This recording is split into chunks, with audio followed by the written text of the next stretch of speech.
Vamos brincar de adivinhação. Tigre, ornitorrinco e homem. O que todos eles têm em comum? Boa tarde a todos. Não sabe a resposta? Então você está com sorte em ter caído nesse vídeo. Aparentemente eles não têm nada em comum, mas a verdade é que todos eles fazem parte de um mesmo grupo. Esse grupo são os terapsídeos. Quem não tem interesse em paleontologia nunca deve ter ouvido falar deles. Mas a grande maioria desse grupo desapareceu do planeta no Permiano, há 250 milhões de anos atrás. Mas eles não foram completamente extintos. Um punhado deles conseguiu sobreviver. E mais do que isso, com o passar do tempo, eles se tornaram um grupo muito bem-sucedido. Esse grupo é uma espécie que existe até hoje e que nós, humanos, também fazemos parte: os mamíferos. Por essa razão, podemos dizer que os terapsídeos são nossos ancestrais. Esses seres também são chamados de mamíferos répteis ou de mamaliaformes. Uau! Parecem bem fortes, não é mesmo? Esse curioso ser possuía muitos pontos semelhantes aos répteis, mas também podemos notar neles muitas características dos mamíferos. Não confunda-os com os dinossauros. Não existe nada em comum entre os terapsídeos e dinossauros. Mas afinal, o que era esse ser tão curioso? Como era sua aparência? Para onde eles foram? Vamos descobrir juntos.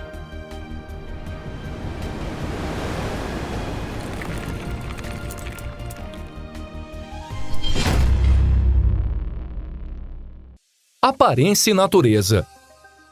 Os terapsídeos são um grupo realmente grande. E como sua aparência varia muito, é realmente difícil notar seu parentesco. Mas ainda assim eles possuem pontos em comum, em principal os seus dentes. Não deve existir muitas pessoas que já olharam dentro da boca de um crocodilo. Mas se você olhar uma foto de um, sorrindo com a boca bem aberta, você vai perceber que o tamanho e formato de suas presas são todos iguais. Nisso, os outros répteis também são iguais. Mas, por outro lado, os dentes dos terapsídeos são diferentes, sendo que os caninos, incisivos e molares possuem cada um uma função diferente. Além disso, os terapsídeos também aprenderam a andar de uma forma diferente. Seus membros estão conectados à parte inferior do corpo, diferente de seres como o crocodilo, que estão conectados nas laterais. Uma outra característica importante dos terapsídeos são os pelos que cobrem seu corpo. Não sabemos quando eles perceberam o futuro promissor dos pelos corporais e começaram a desenvolvê-los. O que podemos dizer é que desde o começo sua pelagem era suave e lisa e sem a presença de escamas.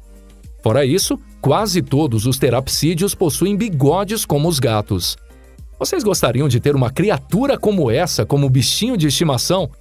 Será que os terapsídeos também ronronavam? Muito interessante! Finalmente temos mais uma característica. Eles começaram a alimentar seus filhotes com leite materno. Não podiam gerar os filhotes na barriga, mas em troca, botavam ovos cobertos por uma espécie de couro. Por exemplo, o ornitorrinco, que até hoje ainda faz isso. Talvez assim como os cangurus, os terapsídeos possuíam uma bolsa especial e carregavam seus ovos dentro dela. Mas isso ainda não passa de especulação.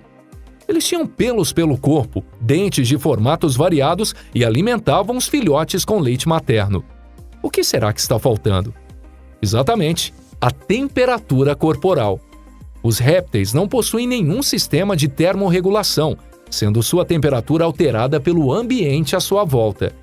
Percebendo que isso não era bom, os terapsídeos tomaram uma decisão e se tornaram animais de sangue quente. Isso foi uma ótima decisão. Seu metabolismo melhorou e nunca mais seus pés esfriaram durante a noite. Essas características sinalizavam a conexão entre os terapsídeos e mamíferos. Daqui para frente, vamos mostrar a natureza dos terapsídeos, que os tornaram seres tão únicos. A rica diversidade dos terapsídeos. Paleontólogos tendem a se empolgar quando se trata de classificação. E muitas vezes acontecem debates calorosos sobre como classificar os animais. Além de classificações comuns, como ordem e família, também existe algo chamado clado. Isso inclui toda a ramificação de descendentes originados de um ancestral comum.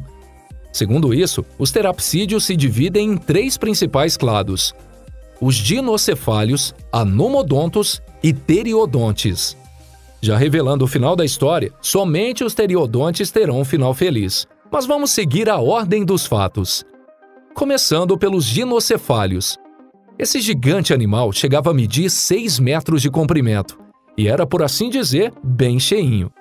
E principalmente nos lembra muito um tranquilo hipopótamo atual. O dinocefálio também gostava de entrar no pântano e mastigar troncos de árvores podres ou plantas como a cavalinha. O significado de dinocefalia é cabeça terrível. Você sabe o porquê? Ele é chamado assim por conta de seu crânio extremamente grosso e dos chifres e estruturas pontudas que o decoravam. Por exemplo, o Stemenossuchus, que possuía algo semelhante a uma coroa. Ele também tinha uma protuberância nas bochechas em cima de seus olhos, mas a sua função até hoje ainda não foi completamente desvendada.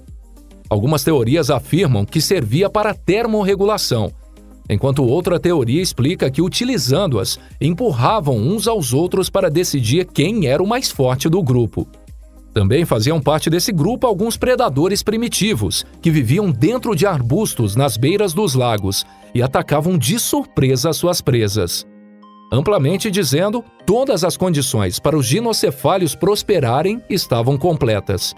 Por essa razão, no início do Permiano, eles já tinham expandido seu habitat por todo o gigante continente da época, chamado Pangeia. Porém, no final do Permiano Médio, eles já tinham praticamente se extinguido. O próximo a subir no palco da história foram os anomodontos. Os anomodontos, que eram uma das espécies dos terapsídeos, apareceram no Permiano Médio e sobreviveram por um longo tempo, vivendo até na era dos dinossauros. Entre eles, existiam desde seres pequenos até seres extremamente grandes. Por exemplo, uma espécie chamada Sumínia, que tinha cerca de 30 centímetros de comprimento e uma aparência que de alguma forma lembrava um macaco. A partir do formato de seus braços e pernas, acredita-se que, assim como os primatas, eles podiam subir árvores com muita agilidade. Por outro lado, o Listrosaurus, que vivia em ambientes semiáridos, chegava a medir 2 metros e com seus longos dentes caninos cavava a raiz das plantas, garantindo assim o seu alimento. Outro anomodonto muito curioso era o Placérias. Ele não possuía dentes caninos, mas por outro lado possuía presas enormes. O Placérias pesava 1 tonelada e na fase adulta chegava a medir 3,5 metros de comprimento.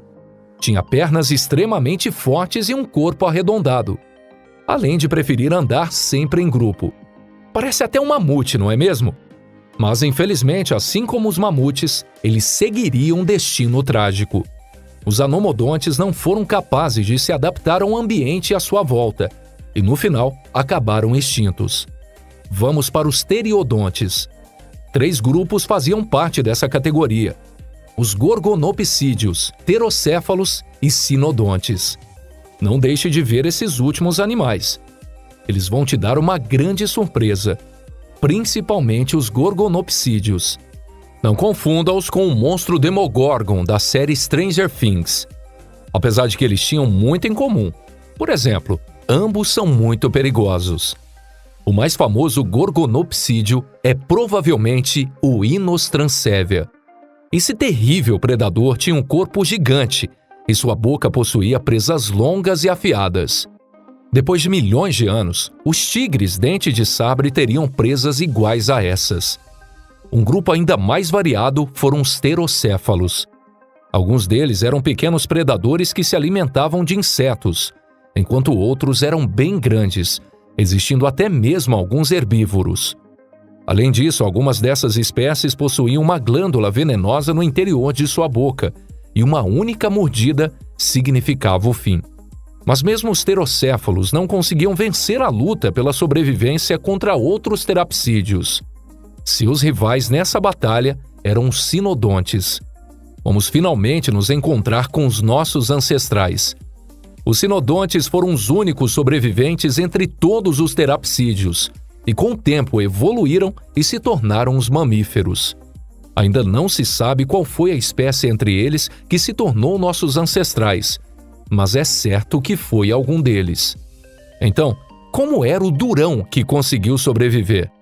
Será que era forte e assustador? Bem, nem tanto. Independente de seu tamanho, os sinodontes preferiam se esconder em suas tocas quando sentiam perigo. E, obviamente, caçavam somente durante a noite. Essa estratégia um tanto quanto covarde funcionou muito bem para fugir do novo predador que ganhava força.